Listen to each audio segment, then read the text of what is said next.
Do you want to know what a group of sheep are? It's a flock. If you're a third grader or probably into like middle kindergarten or anybody else, you probably know that. This is a picture of a flock of sheep. So many sheeps roaming around the grassy areas, not knowing that they're going to be trimmed for wool and all this kind of stuff. Such a beautiful, delicate flock of sheep. Now, do you want to know what kind of group a flock of news from a source of league is? Well, the name of that group is Sheep Esports. Ladies and gentlemen, boys and girls, gather around here. Rakeem Mackie Houghton presents Flock of News Friday. This and almost every Friday, we will gather around all the news and my discussions based on the most leaky website in the history of leaky esports, Sheep Esports. Ladies and gentlemen, a little round of applause to our good old friend. They have provided our great sources for the last couple of years while keeping the blacklisters away with all those BS stuff. The esports advocate? We don't need these guys. James Fudge, Kevin Hitt, we don't need these guys. We need the sheep there. We need the sheep for our transfer news, for our league news, for our all data. We don't need those high class journalists and all this kind of stuff. We don't need them. This is not our esport. This is not how we run esports. No. Let's just grab the people that don't know anything, that doesn't have a PhD or degree in media. Let's just grab those guys and let them leak the news. That's how we run the world these days. After all, it's on TikTok, Instagram, Facebook, and all this kind of stuff. They know how to run these things. First of all, I did not do this to disrespect all the journalists. That's pretty much the point, the sentiment of like every single person. I like these guys. But secondly, I feel like we're at the point it's like you're to get your news there, or you probably get your news in the esports advocate. And consider their esports advocate is full of Saudi crap. Uh I don't know if they can even be trustful. I will still read about them and respect them, but man, the trust these days with the journalist has not been an all-time high. But forget about all that. Forget about all that. We have to talk about news. And the first news of the day, we'll be talking about Rogue and the LEC spot, which is, by the way, is in question of being sold out right now. Man, oh man, the fall from grace of Rogue has been pretty much coming. And it makes this downfall even more shocking.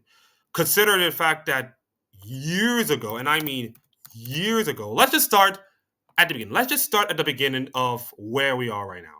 So, in case everybody knows it, Rogue back in 2019, when they started their league, they came from like the Ultra Liga, of course, the Polish league. Let's be honest, they suck. They suck really bad. Spring 2019, year, worst split probably in their lifetimes at that point. They got a bunch of decent names. They got Kickers, who, by the way, came from G2.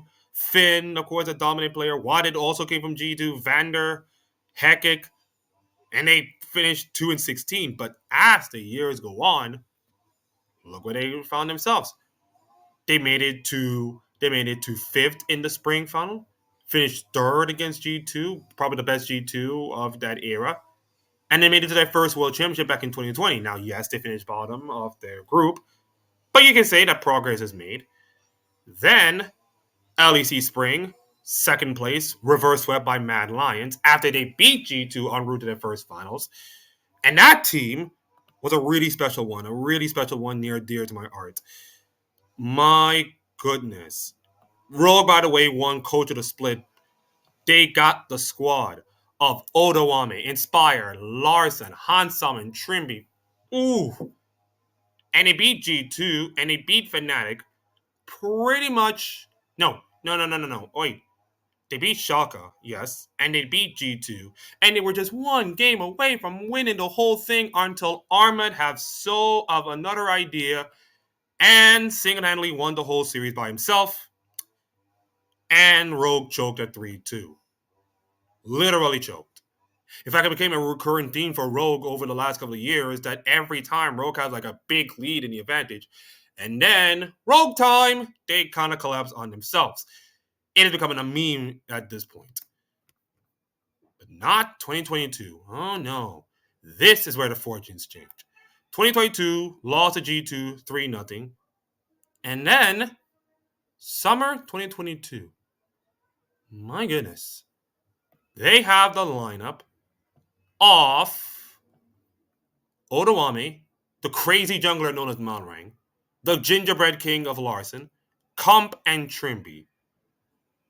And now you're thinking to yourself, okay, listen. The LEC is mostly a G2 Fnatic domination. I mean, look at the names on both of these teams. There is no way a team named Rogue or any other team could come here and beat both of these teams. But they did. Oh, brother, they did. In Precious Malmo, they won against Mad Lions in a close one, then lost to G2 in the upper bracket final. Then came Malmo, when Rogue faced off against Fnatic, and although they did lose game one by an incredible performance by Humanoid, they managed to win 3 straight games. Back to back to back. En route to a final appearance at G2. Now, at that time, G2 have only lost one grand final pretty much ever, and that was in 2018 in Stockholm, of course, against Fnatic. And let's be honest, there were so many things going on with G2 right now. With the Carlos situation, partying with Andrew Tate. Let's just say that outside factors. I'm not saying that outside all the things outside of it has pretty much caused G2's LEC season to fall off. But those small outside things, the loss of the Valorant slot, the whole Carlos situation, his exile from G2, and everything else, well, it has a little bit to do with it. But I'm not going to question, but you cannot question Rogue. They came out and absolute demolished G2. Comp with a pentakill on the Callista, and then everything snowballed from them. In fact, he was the MVP of that team. They demolished G2. They're the first ever team. In fact, as the time of recording, they and K Corp are the only 2 teams to beat Fnatic in G2 and root to their first LEC title. My God. The sight of Larson lifting the trophy in Malmo, the sight of Odawami after so many years runners-up and so many years of bridesmaid, playing for so long and finally winning that trophy, it has to be so good. It has to be so good for this team. And you're thinking to yourself, well, where do we go from up? Where do we go there from up? They made it to Worlds 2021. And yes, they started off so well at Worlds in a group stage. But let's be honest, they kind of fell off. And what I mean fell off, I mean literally fell off. No, that's not it. That's not it. Well, actually, yeah, they didn't make it to 2021 Worlds, in which they.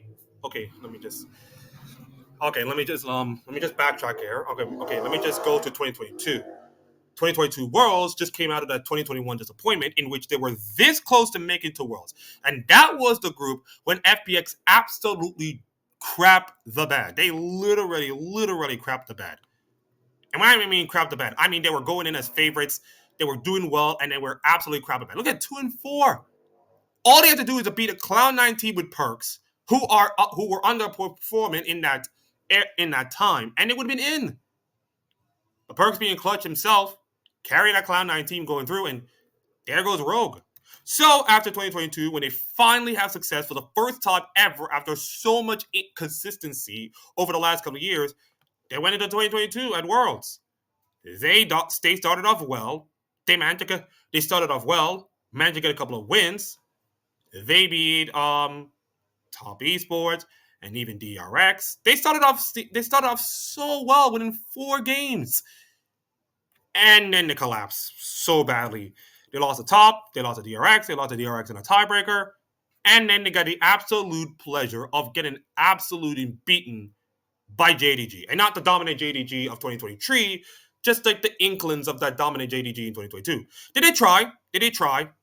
Even like Malrang did not cover himself in glory with the Lee Sins, but they did. But they did try.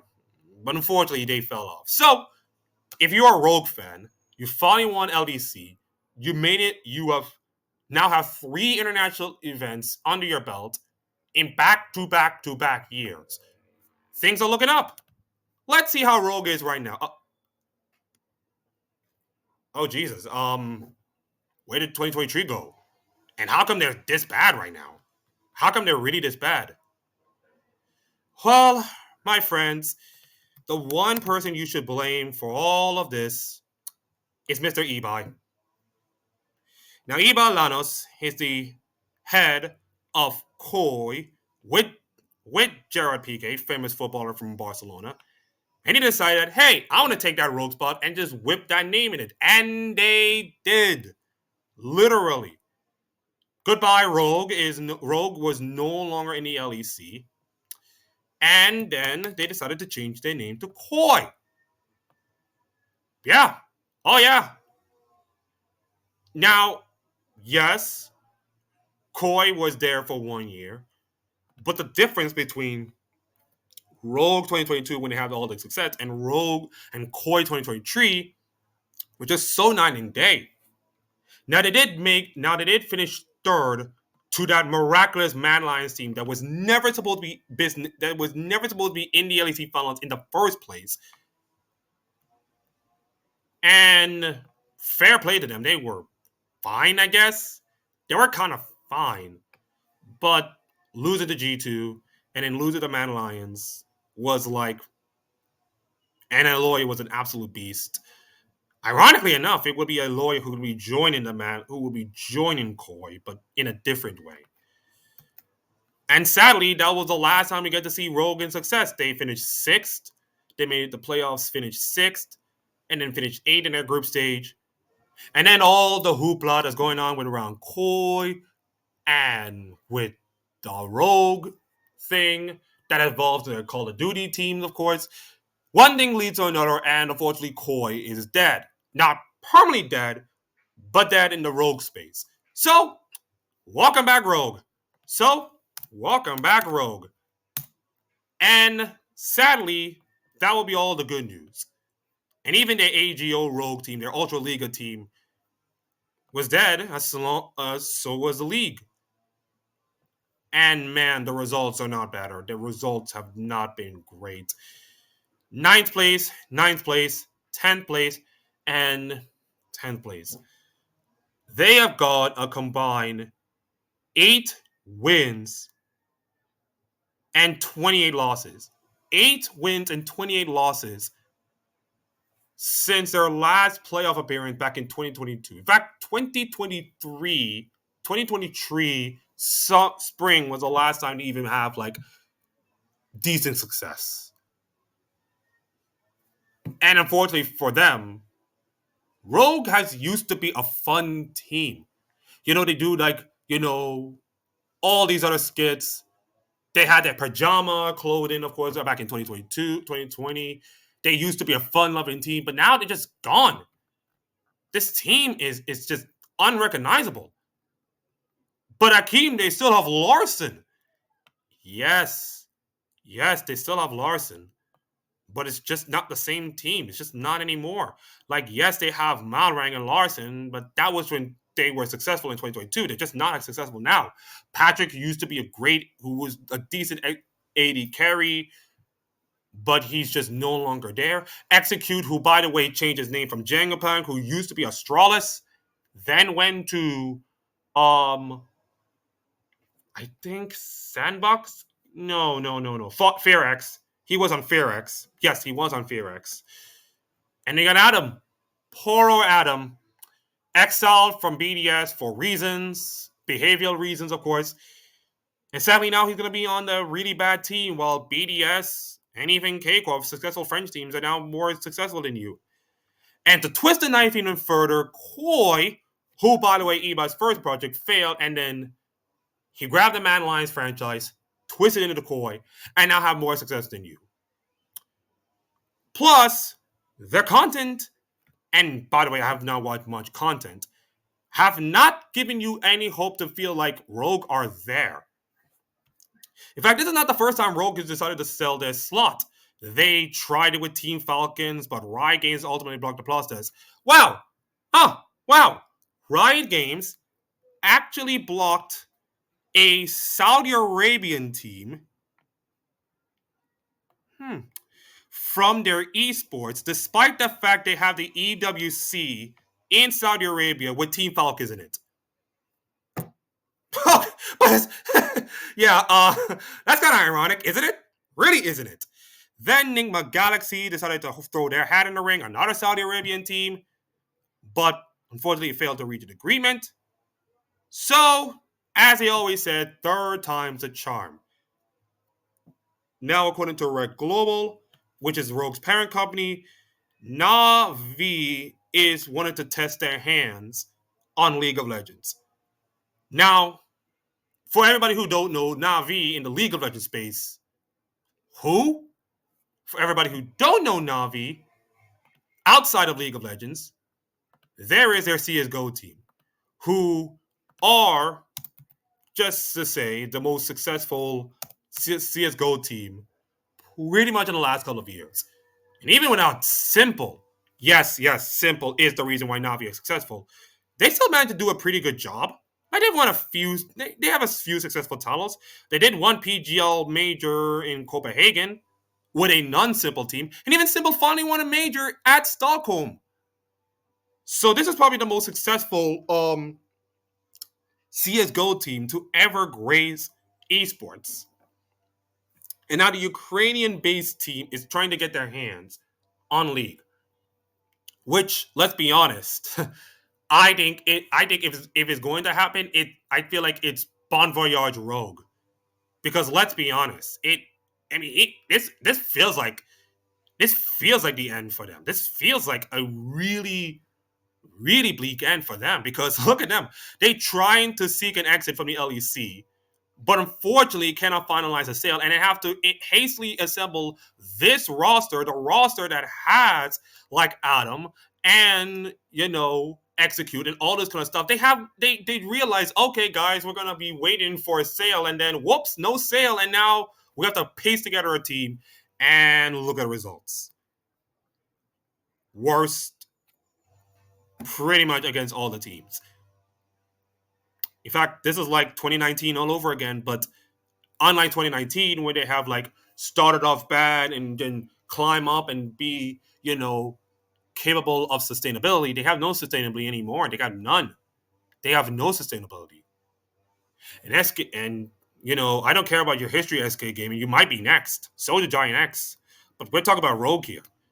And I think we're talking about a team that has pretty much meet their end and don't know how to get out. Well, right now you have a choice. Well, you don't have a choice right now, because not only Navi is successful in CSGO, and we know that already, but they're having their hands in Valorant, in MLBB, PUBG, Apex Legends, TFT, and Dota 2. So, they're also the winners of the very first TI, which is a Dota 2 international tournament, which used to be a big bag of cash back then.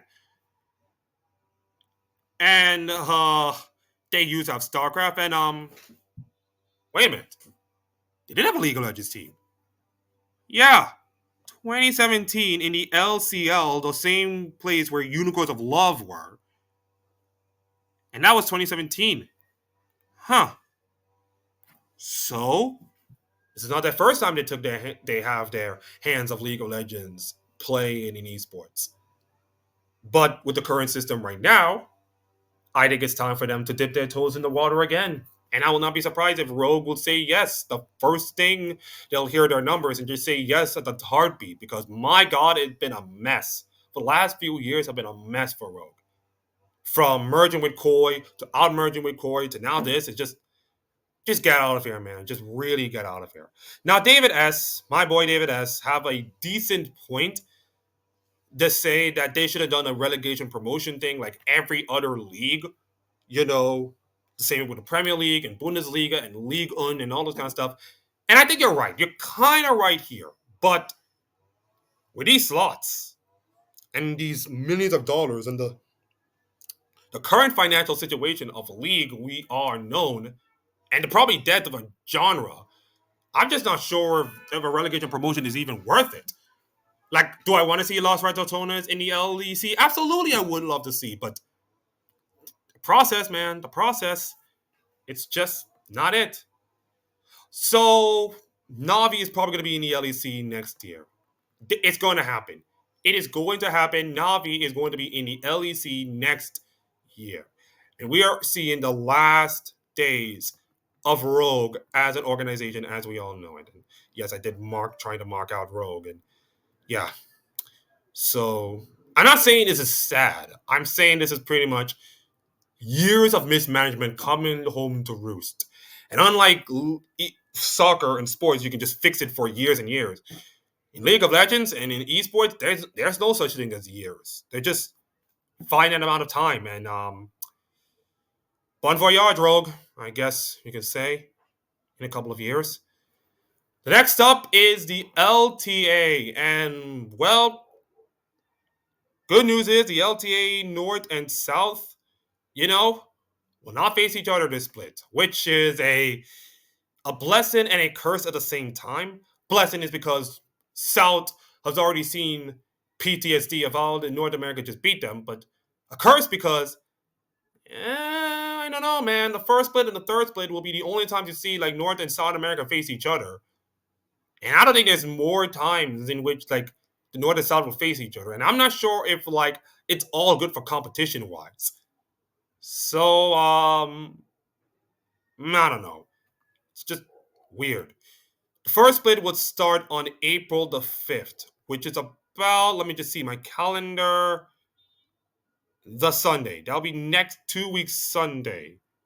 No, next week Sunday. Yeah, that'll be next week Sunday. Yeah. It will be Team Liquid versus FlyQuest. Of course they do. And for Split 2, NATs will not face South as they did for the previous one. The first stage of the split will last 3 weeks, and they'll be playing best of ones. And after week 3, we split into 2 groups of 4 constructed in a snake system. So, in case anybody knows, the snake system is like one pick after the other, after the other, after the other, in that kind of way. So, that kind of snake system.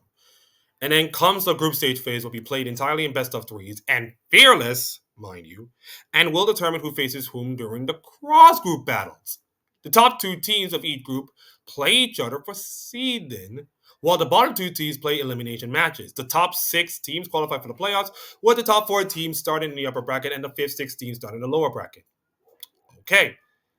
The week will kick off with a rematch of the 2024 finals, and Team Liquid takes on FlyQuest, Shopify Rebellion, and the Dignitas, and then 100 Thieves and Cloud9. And then you got Lion and Disguised Souls facing each other in the match. So, good news is, well, listen, at least they decided to have best of 3s and best of 5 for their fearless. At least they can have. It's similar to, like, as I said a couple of days ago, with the LPL format, in which they're going to do your 3 weeks of placements. Then you have your group stages of best of 3 fearless, and then you're going to go to playoffs. And I said, that's fine.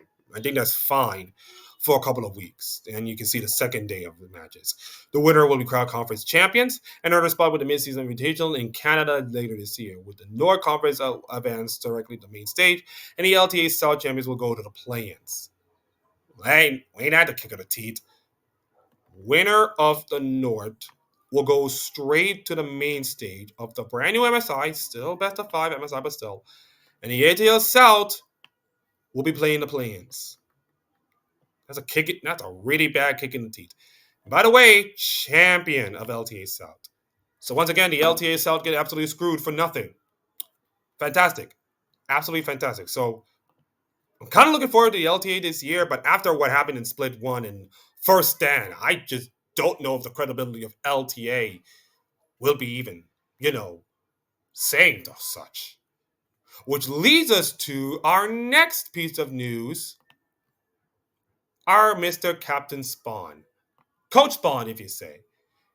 Now, he has a lot to talk about the LTA merger, but also Fearless Draft and cold streams, which I'm gonna have a lot to. Well, I'm not saying a lot to talk about. I'll have a few things to talk about. This is like an hour long, but I'm not gonna do like the hour long thing. That's and also I just watched like his Don's reaction to it. But let's just go through all of the things that the Redditors versus Spawn said. So Spawn said he defended lane swaps and it created diversity with play, and instead it should be played with freedom in their own way, emphasizing the importance of macro play and ability and had more depth, and stated that professional players are the best at finding the most effective tactics and designing casual players. I think the lane swaps, I don't care if you people hate lane swaps, I think they're better for the game. I think it's like, you find your matchups. And if the matchups is not favorable for you, like, whoops, lane swap. Because let's be honest, the first stand just does not feel like a real game. The killing of the lane, listen, the killing of the lane swaps just makes the first stand tournament all the more bleak. And let's be brutally honest, if lane swaps never happened, if lane swap did happen, Team Liquor would have easily been almost every single team to a punch except Honda Life Esports. But without it, my God, they got absolutely screwed. So it's like you taking the element of a game that is so unique to them for the benefit of, like, let's just make it a 2v2 lane, and then after 4 minutes you also have the lane swap, which doesn't make it any decent, and it's fine, but it just doesn't make it any fun. So understandably, I feel like other with along with Fearless Draft, that the diversity in gameplay has to be added with the lane swaps. Whether you like it or not, it's there. It's still in the game, and well, they gotta have to adapt to it, of course. I'm gonna get the co-streaming in the way. I'm gonna get to that. I'm gonna get to that later. But the Australian saying, if we don't consider Faker, Clearlove is the best League of Legends player as he's done with EDG and WE. He has won multiple times in 2012 and 2017. 15, he managed to beat Faker at MSI. And that was when Faker at his prime. And Clearlove has been one of the best Chinese players. And there's other great players like Chovy, Uzi, Caps who have done more to the game and all kind of stuff. And but Spawn said that Clearlove. Okay, let's see how Clearlove. Let's see Clearlove. Let's see our dear boy Clearlove. Let's see how he does. Well, he hasn't played for 4 years. But, well, he did. Well, he does have success. He does have success. I'll give him that. He does have success. I mean, he won IGL 5, which was at the time the creme de la creme best tournament ever at 2012. So he has a point. He does have a point. I mean, let's be honest, and let us be brutally honest. Without him, without Faker, holy cow, Clearlove would have been like a decent number 2, maybe number 3, in my opinion, as best player in the world. But man, it was tough, man. It's tough to beat the GOAT, with all the success and everybody else. So you may have a point. I think Spawn have a point there. I think Clearlove should be considered as the best player at that time, even if Faker is not there. I think you have a point. LTA's impact on North America lol. Okay. Now, the merger between Brazil and North American League of Legends and center advantages for North America saw as the merger as means to enhance international competition, which will in turn elevate the skill of North American teams. But by regularly facing Brazilian teams and competing in hostile environments, he believes NA teams will be pushed to improve. And while they're acknowledging the challenges for Brazil, particularly with a lot of teams in the Latin American region, Spawn argued that the overall benefits for North America, namely in skill and development, outweigh the downsides. He also highlighted the potential of a cross-pollinating fan base in the tournament that these matches could bring. Okay, Spawn, you have a decent. Okay, I can understand that. But right now, I don't think fan bases or excitement is going to get North America like hopping again. You can do all of that stuff, but it's a result based esport at the end of the day. It's all about results. And if the results are not there, they are going to question the LTA because let's be honest, the first split of LTA was an absolute disaster. Plain and simple. It's not just the it's not just butchering the CB law, it's also butchering the LLA as well.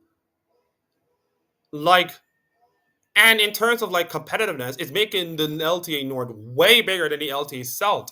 Like, I don't even need to talk about it. Let's just look at the LTA. Let's look at the LTA Seoul numbers. This is how much the LTA Seoul have right now. 1.58 million. My goodness. And let's just look at your precious LTA North. Let's just look at precious LTA North then.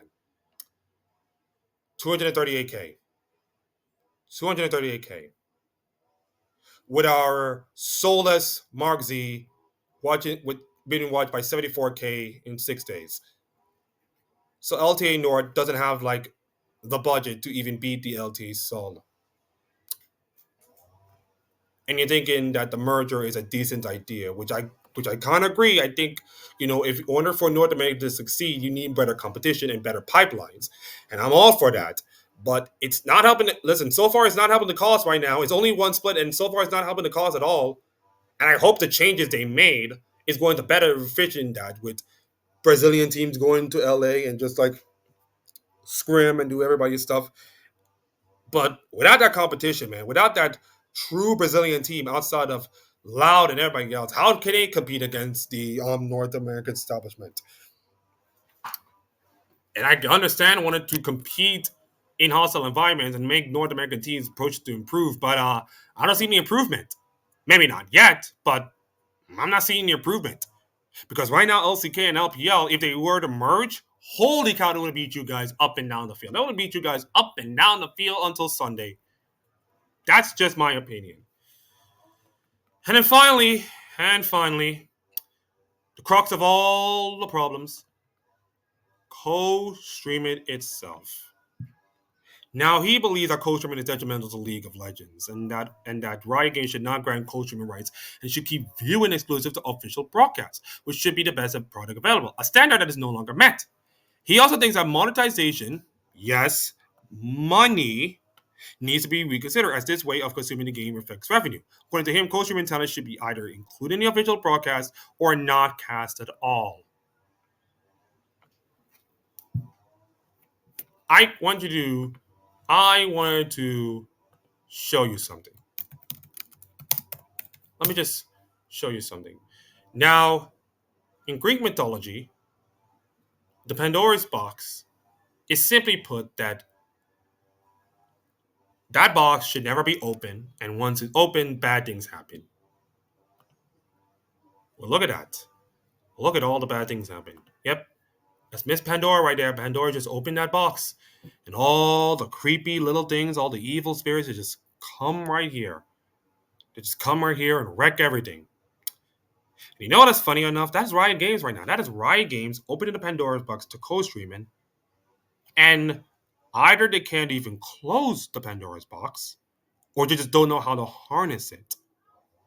Because right now, you are losing so many great casters who have been doing the work for so long in the name of like co-streaming. Like, let's be honest. Look at all the faces that we have in our league. Freak, gone. Quickshot, gone. Deficio, gone.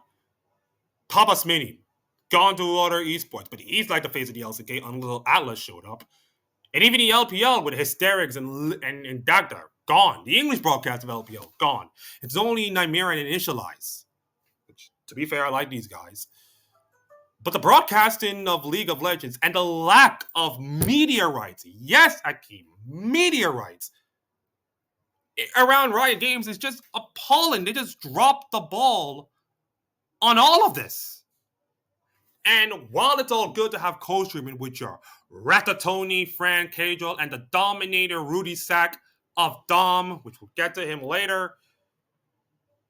It's either you even put them on broadcast and have their personalities and work hard and give them the money they deserve, or just say no way, Jose, and that's it. Because without a strong media deal, and I'm just gonna also show you something. $110 billion over the next 11 years. $110 billion. They're not saying Riot Games should get that money, but they should be at least get like $100 million on some TV deal or something.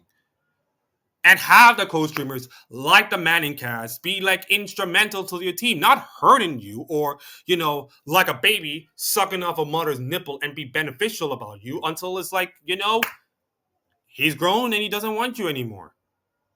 And that's gonna happen with Cajal and Dom and all these co-streamers.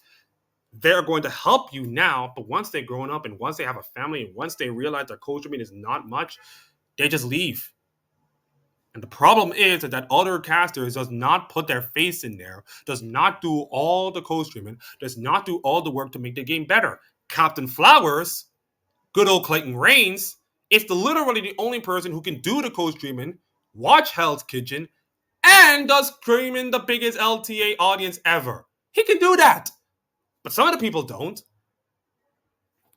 And unfortunately for Riot, so many years ago, they didn't realize how big co-streaming is until they hit that, until, they got a rake on their faces.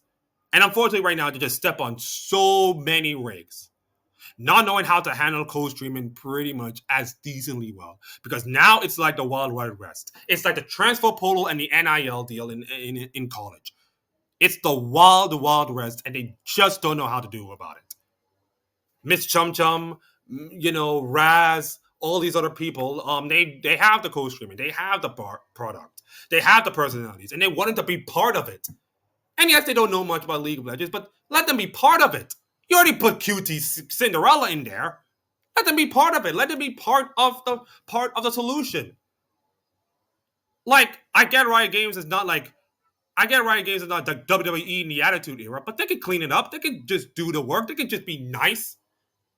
I mean, Quickshot have never done anything bad until he just left away. Atlas have never done anything fly. He has never said anything bad about the Saudi regime. He has never done anything bad. And you're going to treat him the same way you're going to treat all the other casters and all the other talents? When co-streaming becomes the best? When co-streaming is becoming like the creme de la creme, of course? It feels like the co-streaming is becoming a crux for all of Riot's problems of not monetizing the game itself. Because as good looking as LeBlanc is, and let's be honest, to be honest, she looks dazzling in that splash shot. I mean, goddamn, LeBlanc looks splashing. I mean, why can't you just make money out of this? If you can't make money out of this, if people can make money out of this, why can't you just make money out of your esports? And listen, the same thing I said about my TikTok is that we pay money for NFL Sunday Ticket on YouTube TV, by the way. We pay money for NBA. We pay money for NHL. We pay money for stuff, but we pay money. We shell out our money all ourselves to give you the best of the best. Like, listen, I can watch like Scott Hansen 9 hours per, like 400 hours per season, and it's worth the money. Do you want to see every touchdown from every game on NFL's Red Zone? You can for like $6.99 a month. It's worth the price. If you want to see Monday Night Raw or SmackDown on Netflix, you can have to pay like $17.99, but it's worth the price of admission to watch Cody Rhodes and heel John Cena and all kinds of stuff. It's worth the price of admission. And I will raise my right hand up and say that I didn't pay a single dime for esports. Trust me, I don't. And I can understand your settlement. But that doesn't mean that we have to make it a pay-per-view thing. If esports, listen, in order for esports to thrive, one, the Saudis have already done the hard part, of course. The second part of it is that maybe you should do pay per view. Maybe you should do pay per view and allow the co-streamers to get some chunk of the money or be part of the broadcast, of course. I believe a pay per view model could help you guys.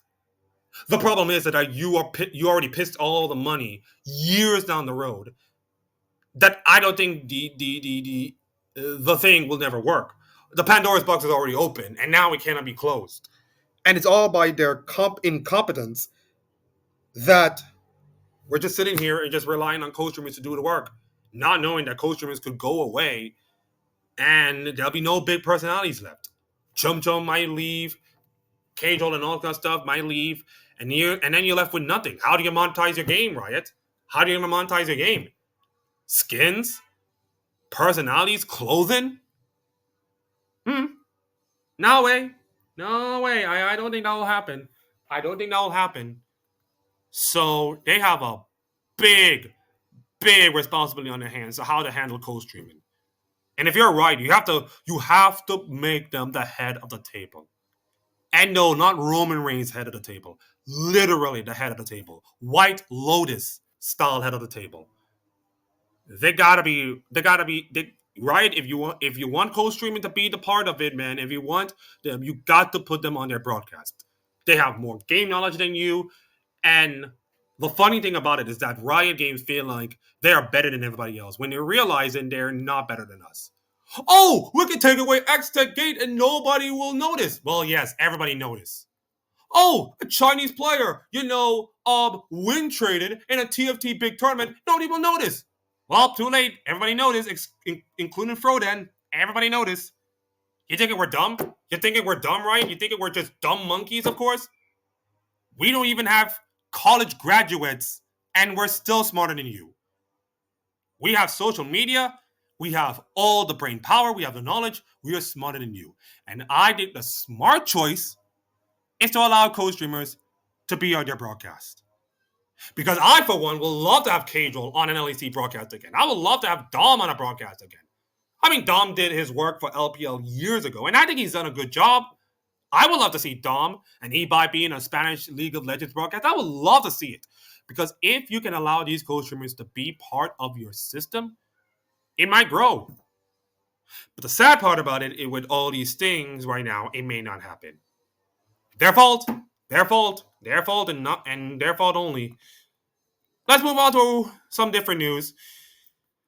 Yeah, so the Mr. Rudy Sack is just rebuilding. They are no longer going to be the content creator team that the Lost Ratatouilles capitalized off and build off and won. They decided that, screw it, we're going to be like a traditional League of Legends team. Which, let's be honest, it's for the best, I guess. So, Gaten, Nati Nat, Peg, Nati, and Marlon is going to be the lineup. And it's a far cry. It's a really, really far cry from the team that has,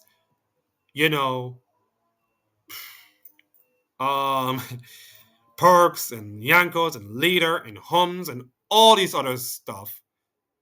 This team was supposed to be like a fun team to watch, but in the world of esports, if you have a disappointing season, it's like you better cut your losses. And I think Dom and Yamato have anything to do with it. And yes, and Yamato has like billions of things to do, and so does Dom. I don't think like running an esports org will be like a financial situation. They would rather have do the sack down, which by the way, you can watch with our Team Liquid coach Spawn on Last Free Nation. Link description below. Oh, nope. Actually, I just thought it's not going to be on the Last Free Nation. It just only to be on Dom's channel. But same thing applies here.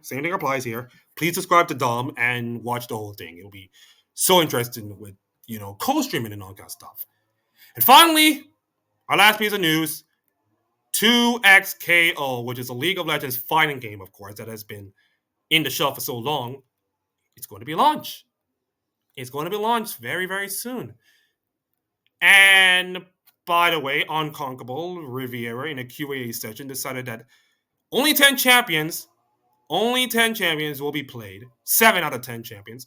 It'll be Jinx, Braum, Echo, Yasuo, Darius, Ari, and Ilaoi.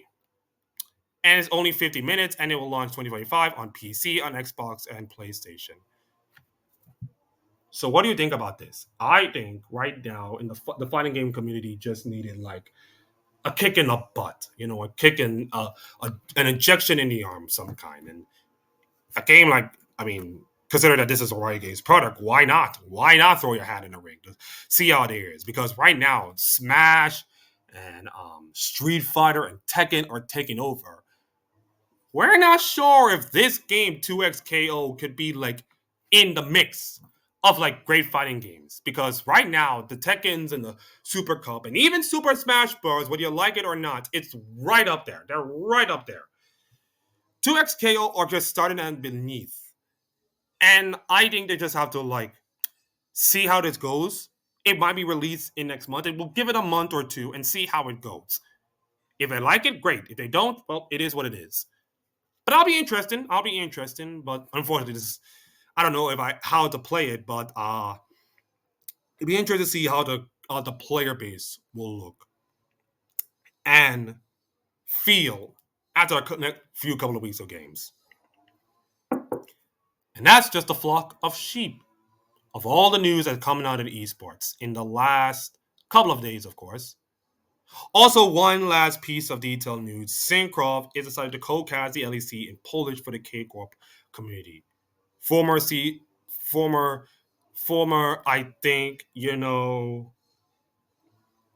Common Core player is now decided that they want to be part of the co-streaming rights for the esports. And now they have 31 co-casters in the LEC alongside with the official broadcast.